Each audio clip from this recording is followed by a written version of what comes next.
তত্ত্বাবধায়ক সরকার ব্যবস্থা বাতিলের রায় অবৈধ ঘোষণা করেছেন আপিল বিভাগ। বৃহস্পতিবার ২০ নভেম্বর সকালে এ রায় দেয়া হয়। তত্ত্বাবধায়ক সরকার ব্যবস্থা বাতিল করে দেওয়া রায়টিকে কলঙ্কিত ও ত্রুটিপূর্ণ রায় বলে মন্তব্য করছেন আপিল বিভাগ। এরই মধ্য দিয়ে ১৪ বছর পর নির্দলীয় তত্ত্বাবধায়ক সরকার ব্যবস্থা পুনর্বহাল হতে চলেছে। প্রধান বিচারপতি সৈয়দ রেফাত আহমেদের নেতৃত্বাধীন ৭ সদস্যের আপিল বিভাগ এই ঐতিহাসিক রায় দেন।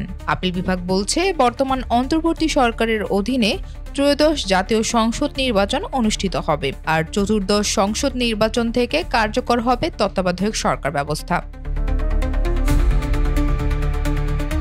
এ রায়ের পর্যবেক্ষণে বলা হয়েছে, আদালত এই মর্মে সর্বসম্মতিক্রমে সিদ্ধান্ত গ্রহণ করেছেন, পর্যালোচনাধীন আপিল বিভাগের তত্ত্বাবধায়ক সরকার ব্যবস্থা বাতিলের রায়টি নথি দৃষ্টে স্পষ্টরূপে প্রতীয়মান একাধিক ত্রুটিতে ত্রুটিপূর্ণ।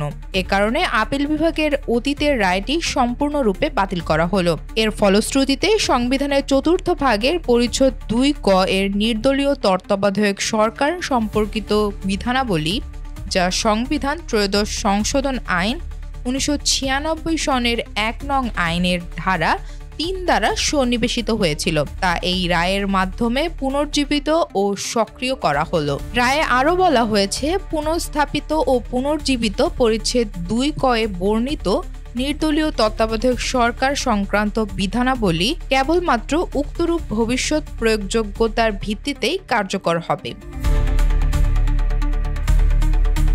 উল্লেখ্য, ২০১১ সালের ১০ মে সংখ্যাগরিষ্ঠ মতামতের ভিত্তিতে সংবিধানের ত্রয়োদশ সংশোধনী বাতিল ঘোষণা করে রায় দেন তৎকালীন আপিল বিভাগ।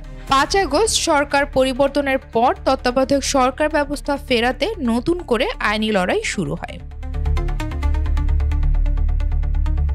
রাবিতা খন্দকার, বাংলা বাজার পত্রিকা।